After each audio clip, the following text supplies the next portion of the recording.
இருக்கும்போது ஒரு கிரகம் ஒரு விஷயத்தை இயக்கும் பொழுது இன்னொரு கிரகம் அதனுடைய தடையை ஏற்படுத்தும் பார்த்தீங்களா. ஸோ அதனால் கவனமான விஷயத்தையும் நீங்கள் தெரிஞ்சுக்கணும். பொது பலன் தான் இது, உங்கள் சுய ஜாதகம் கிடையாது. ஓகேவா? இது 20% உங்களுடைய லைஃப்பில் ஒரு மாற்றத்தை கொடுக்க போகுது. ஸோ அந்த பொது பலன்லே பார்த்திங்கன்னா நம்மளுடைய மீனராசிக்காரர்களுக்கு கடன் என்று வந்தால் அந்த கடன் கல்விக்கான கடனாக மட்டுமே இருக்க வேண்டும்.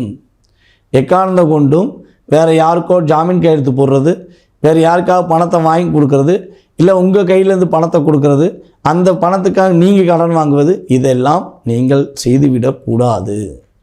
அப்படி செஞ்சீங்க அப்படின்னா மறுபடியும் நீங்களே ஒரு கூண்டை கட்டி அந்த கூண்டுக்குள்ளே உட்கார்ந்த மாதிரி ஆயிடும். உங்களுக்கான பாதை கரெக்டாக திறந்து விட்டு நீங்கள் இந்த மாதிரி லைனில் போங்க வெற்றி உண்டுன்னு கேது பகவான் ரிலீஸ் பண்ணி விடும்போது நீங்கள் இல்லை நான் போய் மாட்டிக்கிடுவேன் அப்படின்னு சொல்லி மாட்டிக்கக்கூடாது. சரியா? கவனமாக இருந்தீங்கன்னா சிறப்பான விஷயம்.